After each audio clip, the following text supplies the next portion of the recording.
Today on the Andrew Cooper Show, we'll be going over a proposed law of sorts. Of course, we don't have the actual draft in hand, but a proposed bill called the Safer Kentucky Act, a sweeping piece of legislation coming mainly from Louisville House Republican representatives, pushing forward a series of law changes in order to address crime, drugs, and a litany of other issues that are plaguing not just Louisville, but all over Kentucky. We'll be taking a look at the proposal that they've put out and what they say they're going to address, and just kind of take a deep dive on some of these issues, some things we like, some things we don't like, and so on and so forth. But before we dig into it, please make sure you like, comment, share, and subscribe.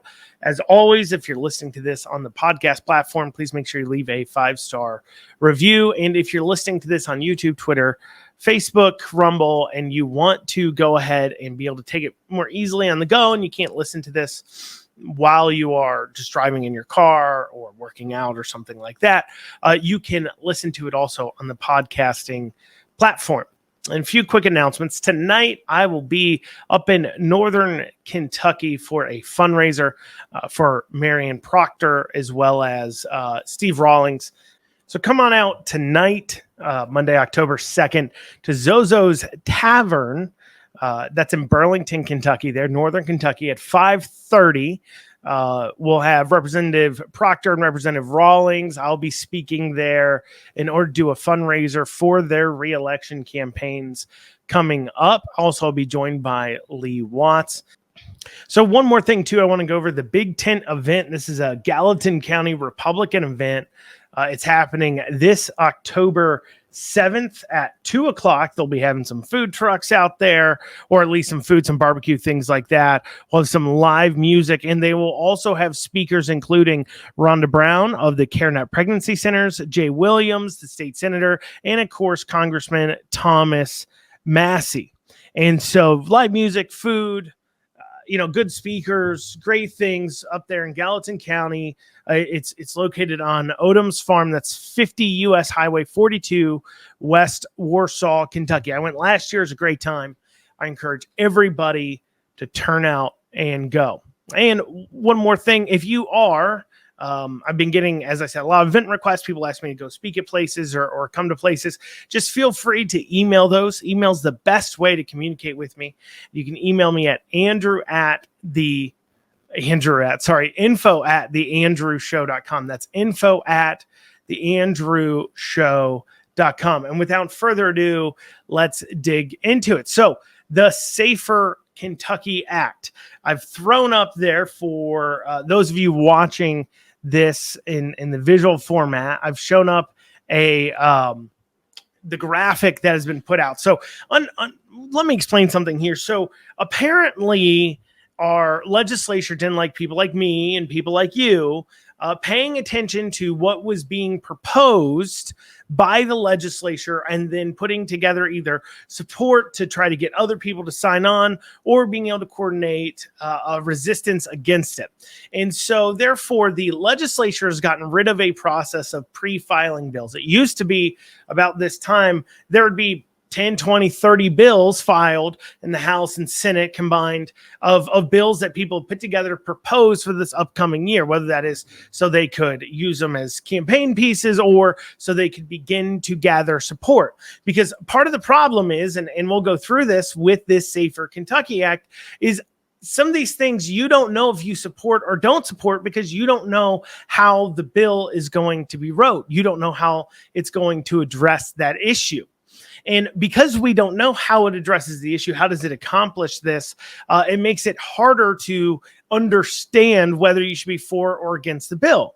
And this, of course, is because those who know what's in the bill, those who support it, they're trying to gather together their supporters. Meanwhile, the people that would be possibly against portions or some or all of the bill, they're not able to gather together their pushback against it. And I'm not saying the Safer Kentucky Act will necessarily be something I would be against. I don't know. I haven't exactly seen the bill. I do have some concerns we're going to go over in today's episode based upon that graphic there and based upon what they say they're going to address and deal with. So I want to make sure I do take a look at that. But more importantly, this whole way of saying, hey, you can't pre-propose bills, so that way you can't gather together a support or lobby against the bills, quote unquote lobby, I guess you could say, or at least gather support. In order to know what's going on, you have to be up there. You have to call and be talking to these people.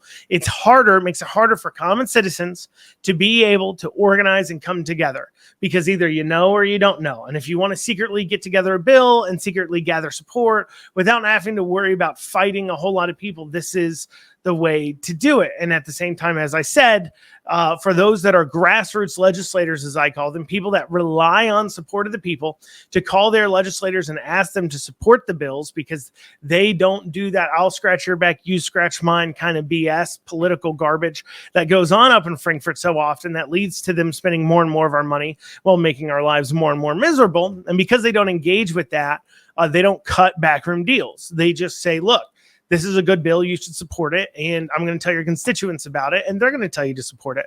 Well, this means you have to work too as well in your off season. And, frankly, our legislators, they just can't do that. They can't handle working in the off season. That's not, and well, they can't handle working. They do still want to get paid for their special days. They have to be there by the taxpayers, but they don't want to actually have to respond to your concerns or questions. And so we have things like this, where you have bills like CAR, which I've covered, the Crisis Aversion Rights Retention Act. That's a red flag gun law, and I've covered that in prior episodes of this podcast. And then you have things like this, the Safer Kentucky Act. You don't know exactly what the bill looks like. You don't know whether you should support it or be against it. And frankly, we won't know until we actually see the piece of legislation itself. And so obviously that makes it a little bit harder, but we're going to do what we can with the information we have based on what people have said, the people who proposed the bill have said, some of the legislators around the bill have said, in order to kind of handle it. And so I'm going to break this down. This bill's trying to cover really, I think, three distinct things: homelessness and the issues surrounding homelessness, not just the issues of course, the homeless themselves being homeless and their issues, but, the taxpayers, the property owners that are affected by this homelessness issue. Next is just general fighting of violent and victim crimes, not drug crimes per se, but violent victim crimes, just general safety. And then the third kind of category is a drug category, where they're literally just dealing with the drug issues. And so on the homelessness issue, what does this propose to do? I'm going to throw this graphic back up as I go over some of the homelessness issues it's trying to target, which, is really, one could say, about protecting private property rights. And then, of course, too, on public property, there's some usage rights here of protecting a person not getting to monopolize on it. So homelessness obviously is a big problem. And it's become a big problem ever since the panhandling laws have been ruled unconstitutional. So different options pushing forward. And these are the options this bill's talking about. I do have an option that I've thought of that I'll lay on you here at the end. But what they want to deal with in this piece here, and this is a graphic put out by the Republican House Caucus. And one of those things is the homeless camping / street camping issues. And you can see this here in their graphic. They're bringing up preventing street camping. And then also as well, they talk in here about homeless camping, providing and fighting against homeless camping. And, what's interesting about dealing with this, and this is where it gets, I think, some of the lefties and more liberal Republicans will sometimes get a little more, not just liberal Republicans, but people in general get a little squeamish around, because when we're talking about homeless camping or street camping, you say, well, they're homeless. Isn't it mean and awful to tell them to move along or clear them out? Well, the problem becomes is they've got to be somewhere. And that means they either are going to be on private or public property. And private property, and it's not as if they're not harming anything either. I think that's another thing people like to dress this issue up as. They like to say, oh, just leave the homeless people alone. They're not hurting anything. Well, yeah, they are. They're destroying property. They're leaving needles and drug paraphernalia everywhere. Condoms and things everywhere where they are, if they even use a condom. But anyways, they're leaving drugs and sex paraphernalia everywhere where they're at. They litter. of course, causing damage into the area. They damage that environment. And also, as well, because of all those factors, they also bring with them an element of criminality. They just do. No matter which way you want to cut it, generally speaking, you wouldn't say, I feel super, super safe as an individual walking through an area littered with homeless encampments. You just don't. And so if it's your private property that they're on, you want to clear them out. You do. If you are a business owner and you have even one or two homeless people sleeping underneath the canopies and stuff around your business, that is scaring away your customers. That is pushing people away. But also, too, when they pee in the corner, trust me, they do.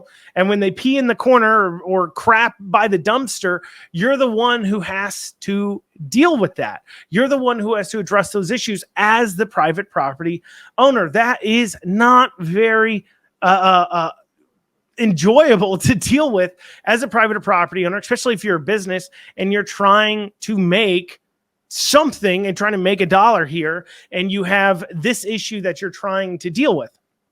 So obviously, that's violating private property. And you see, I've seen the city themselves do this here in Lexington. We've seen, them clear out more public and more visual homeless camps and then actually move them.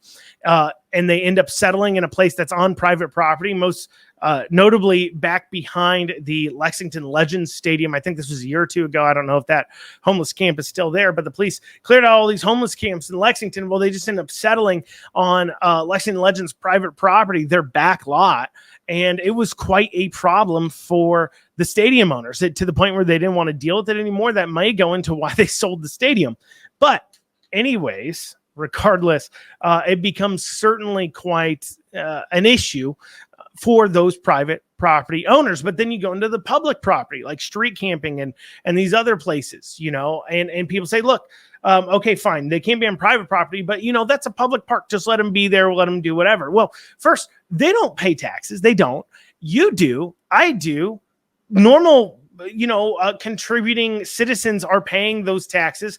They are paying for those areas. Do you feel like you can use that public park if there's a homeless encampment in it? Do you feel like you can feel safe taking your kids down there if you look down and there's 50, 60 tents of homeless? No, you don't. But yet you're still paying for that area. So what do? Where do you put them at?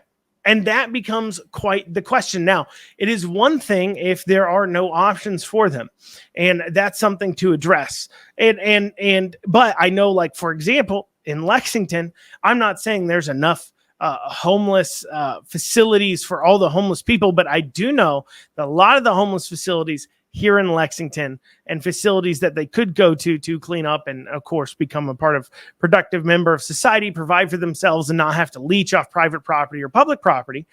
Those places are not quite at capacities. They're often not at capacity, which means that they're not being fully fulfilled and used. And that certainly, I think, provides an issue. And this also becomes a not in your backyard type of problem where you really don't care. Most people, just being honest, really don't care what they do about the homeless issue. You just don't want it at your businesses and at your property and at your parks.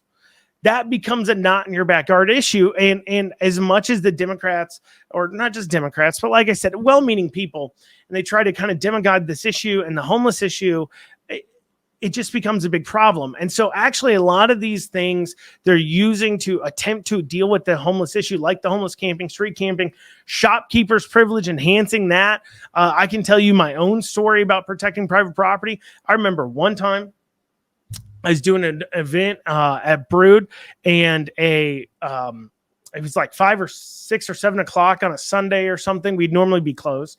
But I was doing an event. And there were some kids there even. And I'm going to assume he was a homeless guy.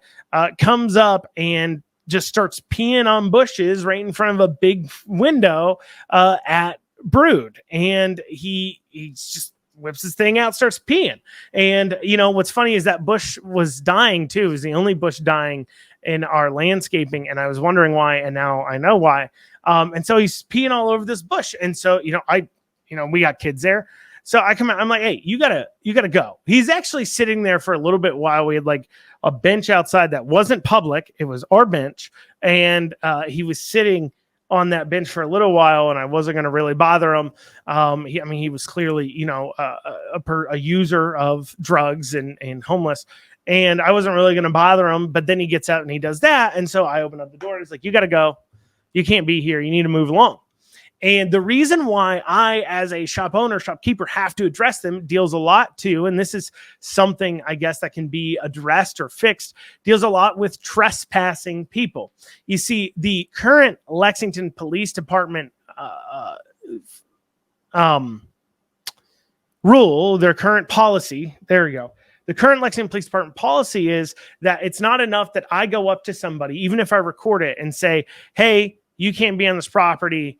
And if you come back, you're going to be trespassed. And then if they refuse to leave, I then can call the police. But then if they leave before the police get there, well, you can still press charges because you have video evidence of you telling them, hey, you can't be here. You need to leave, and trespassing them off their property. Well, Lexington Police Department's rules were, at least this is the way it was a year or two ago, was that they had to, the police department, not you, the property owner, had to tell them to leave, but the police department, had to show up and on body camera be telling this person they're not allowed back on the property. And then if the person came back, then the police could arrest them. But both those situations, you're relying on response time, of course, of the police. And as well, you're telling somebody to leave and then they don't leave. Most normal people don't call the police immediately before and then tell them to leave. They would just go up to them and say, hey, you need to go. And then if it escalates and they don't leave, then they call the police. It's absolutely a horrible policy. And so addressing that to make it clear that private property owners can trespass people off their property if they have video evidence of them saying you're not allowed to be here, and then them refusing to leave or coming back after that situation, that should be enough. But that isn't the way it's done. And so that is also hurting private property rights and private owners' rights. It just is. And you can disagree with me and you can say, look, it's real mean. The homeless people, they need all the love and compassion. I hear you. But you know what? When you're risking tens of thousands of your dollars opening up a business, or you want your family home to be safe, you want to be able to walk your dog at night, you want to be able to take your kid to the park without worrying about them stepping on a needle, when those are our concerns, which they are right now, please tell me, one, it's not good for the homeless. That's not a good life to live. And then two, that obviously isn't good for society and our culture as a whole. It's not good. You're getting your money stolen from you in the form of taxes and then given essentially to these people that destroy the area, these homeless encampments and everything else on public property or private property. You bought something yourself and now it's just being destroyed. That's awful. The other thing they're looking to do is increase penalties for vandalism of private or public properties. And then also involuntary confinement for the mentally ill. Now, this one gets a little bit iffier.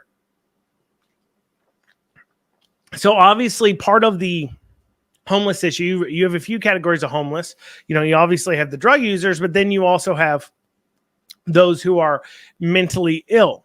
And involuntary confinement for the mentally ill is essentially what it is saying to those people, and how it deals with homeless is, if you are mentally ill and you're on the streets, we're going to pick you up and put you into a mental institution against your will, exactly how it sounds.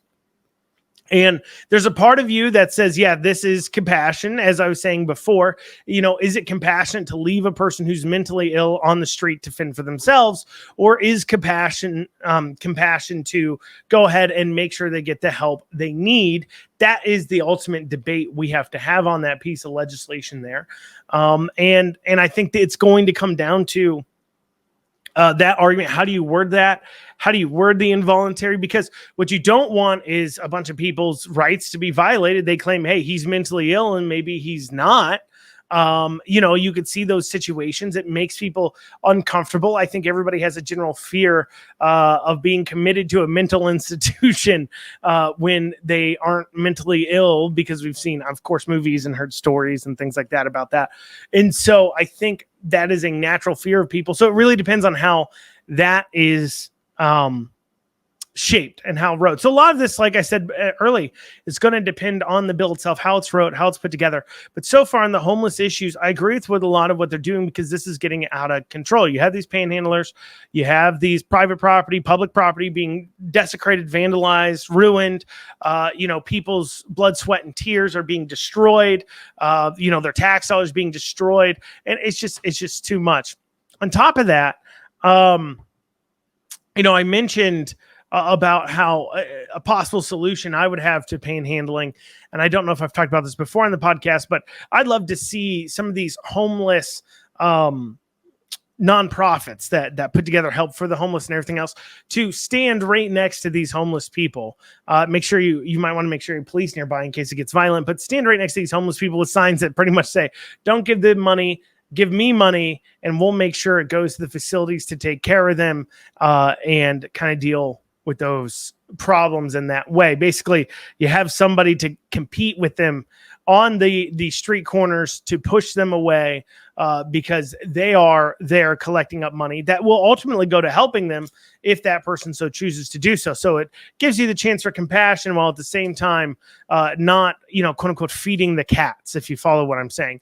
It's like giving cat food and resources to an animal shelter instead of just feeding cats in your own backyard. You're just creating more problems for yourself when you feed them in your own backyard. But if you give resources and food to a cat shelter, well, they're spading, they're neutering, they're dealing with those issues. And so it's not in your backyard, but you're still able to compassionately deal with the issue. Well, coming up after this, we're going to talk about some of the other initiatives they're pushing forward on fighting crime and those types of things that need to be addressed, not really drugs, but on the crime issues after this short break. Listen up, my fellow business owners. You need to get your cybersecurity and IT support under control. Reach out to the folks at Amston today. Call 859-300-0087 or visit amston.com. It is no secret that cyber attacks have become a constant threat, and you need to make sure that your organization is protected. Amston has over 30 years of experience working with businesses and governments alike. Call 859-300-0087 or visit AmstonAMPSTUN.com today. All right, going back to the Safer Kentucky Act, what we see as well, so we talked about some of the initiatives to address drug issues, but now we have some things to not address drug issues, but just kind of address crime. We'll talk about drug issues at the end, as I said. That's kind of its own category, but just fighting crime, kind of violent victims crime in general. So few of the initiatives they have is targeting persistent felony offenders with the three-strike law. I believe there's already a three-strike law. So how are they saying at the state?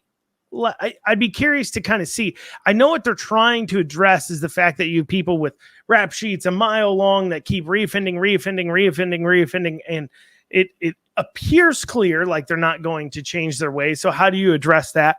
But at the same time as well, this becomes an interesting point of conversation, because while I understand the concept of this person is clearly just a criminal loser that's never going to change their life, but at the end of the day, honestly, as far as the effect on society, is there any difference if you get robbed, and let's say somebody steals, I don't know, $5,000 from you. Let's say you got $5,000 in guns and computer equipment and everything else, and you get robbed. And so somebody steals $5,000 worth of stuff from you. Do you care if that person has done this 20 times or if it was their first time? No. Is your stuff any less stolen if it's their first time versus their 20th time? No. And so that's one where I understand this idea that, oh, well, people make mistakes. Let's take it easier on a first offender. And then, of course, hey, this guy's really awful. He's been doing this time and time again. It's his third, fourth, fifth, sixth offense he's been caught on doing this. He needs to, throw him in jail, throw away the key. I understand that concept and I understand that line of thinking, but just to challenge a little bit, not saying even I know where I'd fall in this, so don't take this as me saying the gospel truth of how I feel. But just to challenge you a little bit here, the crime is still the crime, regardless of how many times that person has committed the crime. the victim of the crime is still victimized, regardless of how many times the person's committed the crime. You still have your stuff stolen from you. It doesn't objectively matter to you whether it's the person's first or second time. If somebody is murdered, it doesn't objectively really matter if it's their first murder or their fifth murder. That really doesn't matter. What matters is somebody was murdered or somebody was stolen from. There is a crime that's been committed.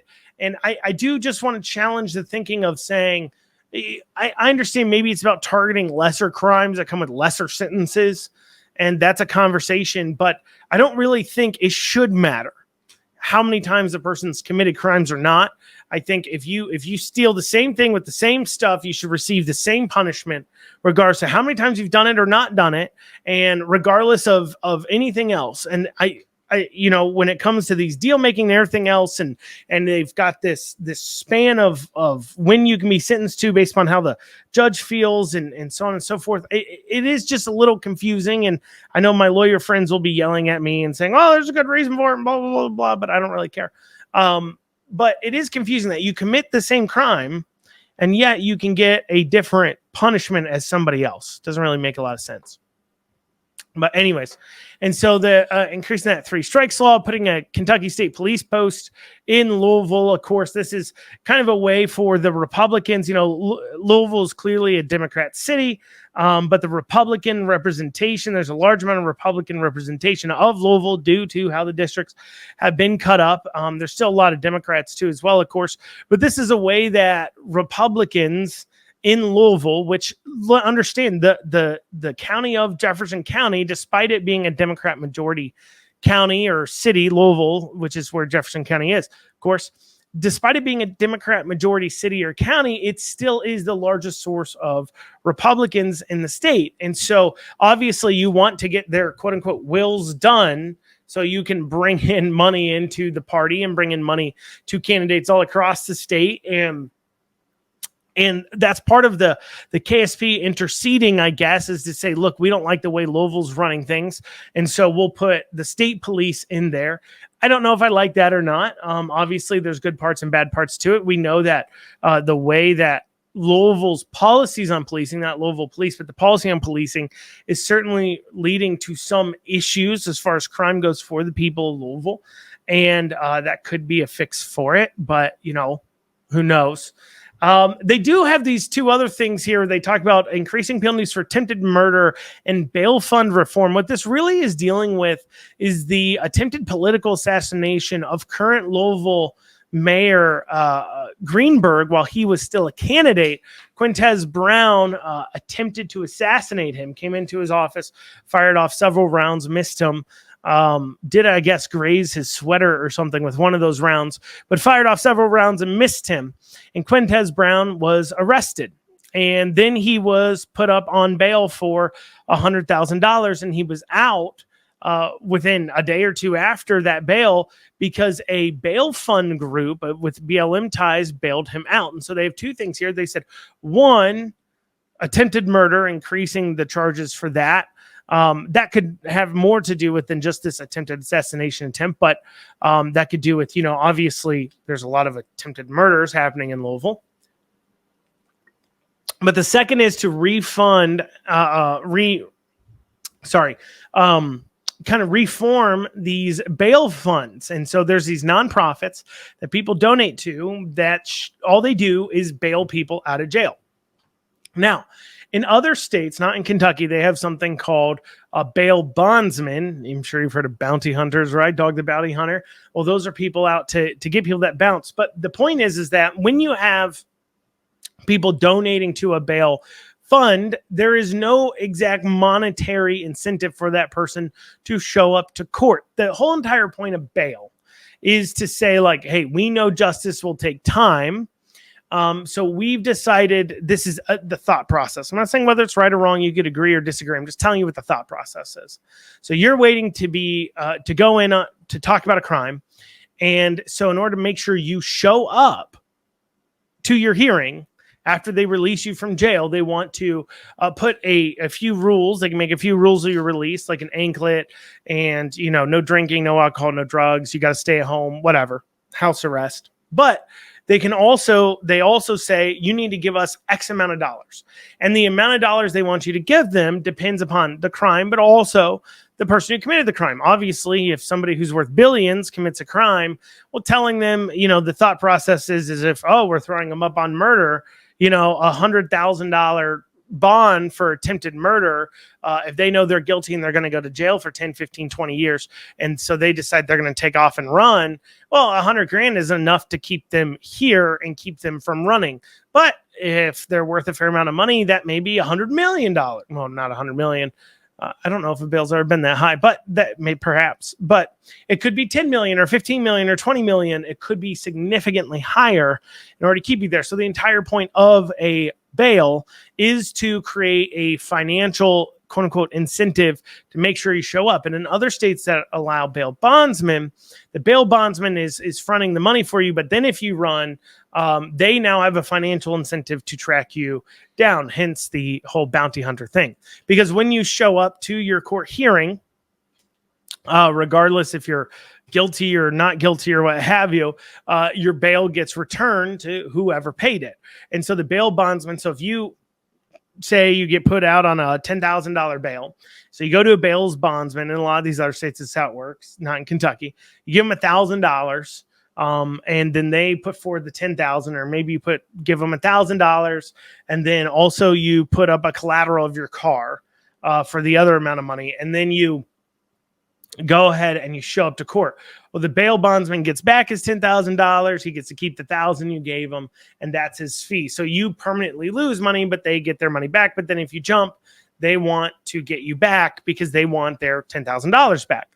And so it kind of gets around the entire point of bail when you have nonprofits staking the money, because there is no financial exactly incentive for these people to return outside of, I guess, some sort of commitment to the greater good. But the fact of the matter is, if they're committing crimes, they're not exactly real attracted to the greater good. And so the reforming of these, because if anybody can pay without themselves having to give up a dime, $100,000 bail bond or $100,000 bail cost, well, how do you set a bail amount that makes sense to ensure that a person shows back up to court when they're supposed to? And so that's the reason why that's on the list. Now, what will that accomplish? I don't know. Requiring parents to attend juvenile hearings, that makes some sense. Death penalty for the murder of a law enforcement officer. Reforming the parole board, creating a state carjacking statute. And then this one here has been receiving quite a lot of controversy and pushback. Allow law enforcement to use wiretapping when appropriate. What do they mean by that? Are they saying that they're going to allow law enforcement to wiretap without a warrant? Are they saying they're going to allow government wired? I mean, we have seen a litany of examples of how that has been misused in the history of this country when it comes to law enforcement, and how it's used to target people like crazy. This is a big brother's always watching overreach. There has to be a lot of limitations on that wiretapping. We haven't seen the bill yet.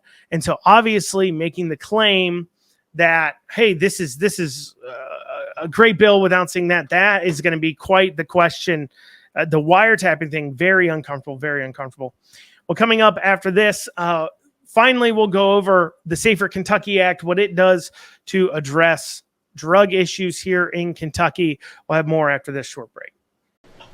859 Print has local service and low prices. I personally have done tons of business with them, and I can tell you, whether it is getting things printed off, sending direct mail, making business cards, buying TV ad time, digital marketing, they can do it all. And as a special for listeners of this show, they're offering 10% off any and all print services using code RIDER2024. That is code RIDER 2024 for 10% off. Check out 859 Print. You'll be glad you did.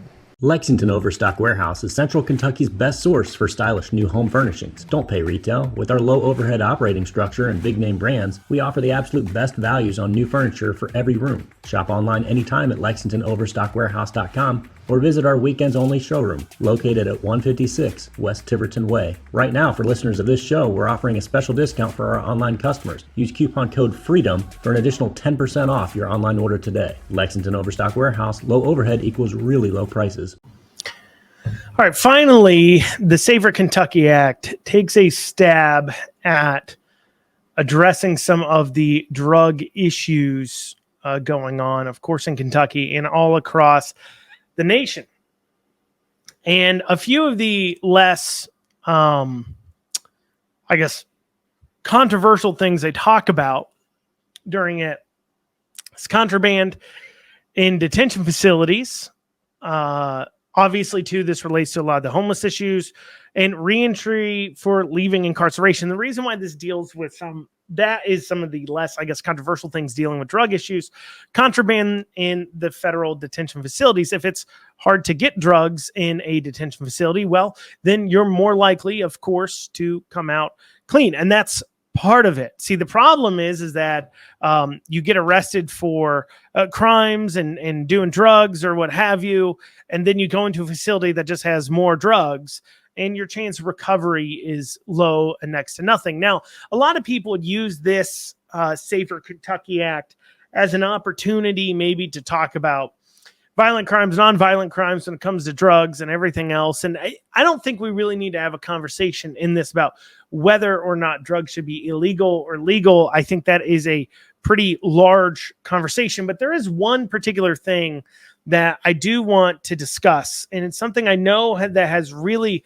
caught on in Republican circles to talk about. And I think it needs to be addressed, and that is dealing with treating a drug dealer so you have a drug dealer who sells drugs to somebody and then they overdose and die, an overdose death, and then enhancing the punishment for that drug dealer. In fact, enhancing it all the way up. And some have talked about enhancing it to a capital offense, enhancing it to, life in prison, or, give them the electric chair, death by state injection, whatever, lethal injection, whatever, however they're doing it now these days. But anyways, and there's people who've talked about that. And I hear, like I said, I've heard it in Republican circles during the governor's election. I heard a lot of people talk, a lot of candidates talking about, if you sell drugs and somebody dies in Kentucky, you'll be charged with full-fledged murder. And I understand where you're coming from there. And I just want to challenge a little bit. It's something that goes through my head when I think about it. And there's three things. And, what's funny is I was talking to my wife about this, and my wife herself was like, yeah, just whatever. Yeah, they contributed murder, throw them away, what have you. And I said, well, hold on. Let's just talk about this logically for a second. Okay. Are you actually going to say that somebody, you're going to equate a drug dealer selling drugs to somebody and then them overdosing? Now, I'm removing, and I don't know much about obviously drugs, and so I'm going to say something that if I'm way wrong on, let me know. But as I understand it, most of the time it's an overdose due to heavy usage. A lot of times it's people who stop using drugs for a month or two and then they're using drugs again, or they just put too much in them. They get to a point where they keep upping their dose, and then they take too much. And very small amount of the time is it something where the drug dealer themselves has knowingly laced something different into the drug. I could be way wrong. And if I am way wrong, I am way wrong. But if that's something where the drug dealer themselves has knowingly laced drugs with a more severe situation where, a normal user would easily overdose and die on it, that's a different situation. But if you're saying that a drug dealer sells drugs to somebody, then they decide, then they take too much and they overdose. Now that is the same. That drug dealer has committed murder in the same way. Because remember, you're saying you want it to be a capital offense. This is something I'm not saying that the Safer Community Act is saying make a capital offense, a homicide, life in prison, lethal injection offense. I have heard other Republican governor candidates talk about it while I was on the campaign trail. I've heard Republicans in office talk about it. I've heard Republicans surrounding the Safer Communities Act talk about it. I've heard pundits talk about it. And I think there's a big difference. And this is my problem. Are you saying that somebody selling somebody drugs that then they overdose on has the same punishment as me planning out for several weeks, not me, but somebody planning out for several weeks a murder, then walking in after planning that murder out, committing that murder, and then attempting to get away with committing that murder, and they're completely sane? Because that would be the same. So if you're saying somebody's selling drugs to somebody, then that person uses too much and overdoses, has the same, you think, moral, I don't want to say moral whatever, but should have the same punishment as somebody literally planning and executing a murder on another human being, like literally purposely meaning to and intending to murder somebody. I don't think that we should value those two the same, but also there's another problem a gigantic problem I have with this kind of, blame the dealers thing. And this is you can't have your cake and eat it too. This is my entire problem with everybody when it comes to the quote unquote drug epidemic, is nobody wants to say the most important thing out loud. And that is this: we have got to assign these people personal accountability.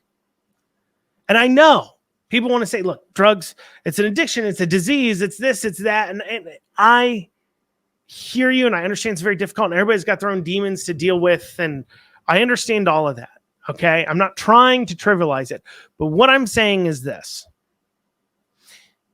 is that we want to, a person can overdose on drugs and just keep getting hit with Narcan time and time again and never face any kind of legal consequences when they're the ones who filled the syringe with the drug and they're the ones who put it in their arm. But yet, the same people who talk about giving them second chances and helping drug users and how, it's none of their faults and everything else, something that has become a common talking point. This is a common talking point, is that the same people that sit there and say, passion for drug users, and we got to help them rehabilitate and everything else, will then turn around and say, and if you're a drug dealer, you're going to jail for life for selling drugs, and somebody overdoses and dies. We're taking away all personal accountability from this conversation.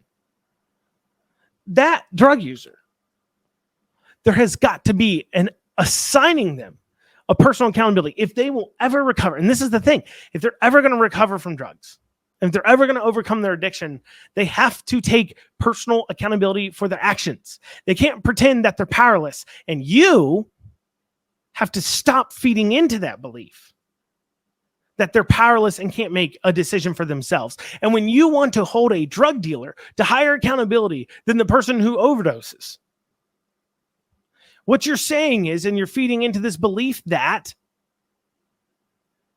that drug user has no choice. They're just a victim of the system.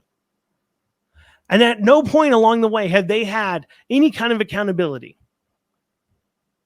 That's the part to me that doesn't make sense. That's the thing to me that makes me feel, I guess you'd call it uneasy, about assigning drug dealers such a grave responsibility. I'm not saying if you're somebody, you're against drugs, drug dealers, everything else, absolutely take them away, do whatever, right? That's not the point. The point is, though, is you're not holding the drug user to nearly the same self-accountability that you're holding the drug dealer to. And many times, drug dealers are just drug users themselves trying to feed their own habit. And I think that's the problem, is that, okay, somebody can overdose as many times as they want, faces no repercussions, but if one time they overdose on the same stuff that they've overdosed 100 times on, but they've gotten woken up with Narcan. But if one time they overdose and somebody's not there to Narcan them and they die, now you as a drug dealer, not you, but a drug dealer, now for that one occurrence could face life in prison. And I get it. Drugs are a big issue, and drug dealers and everything else. And I understand the desire to say, do something. But I'm telling you that something to do is not to pass laws and beliefs and hold a belief that drug users are completely unaccountable for their actions and shouldn't be held to any kind of standard at all. This doesn't make a lot of sense. Well, y'all, that's what we have time for today on the Andrew Cooperrider Shows. We took a look at the Safer Kentucky Active Bill. Coming up into this session, we'll take an eager look at that too once they formally wrote the bill. We'll see you back here at 1 o'clock, hopefully tomorrow. Like I said, it's been very busy past few weeks. We're getting out as many episodes as we can. Bear with us as we try to get this handled. But thank you all so much for joining me. Have a great rest of your day.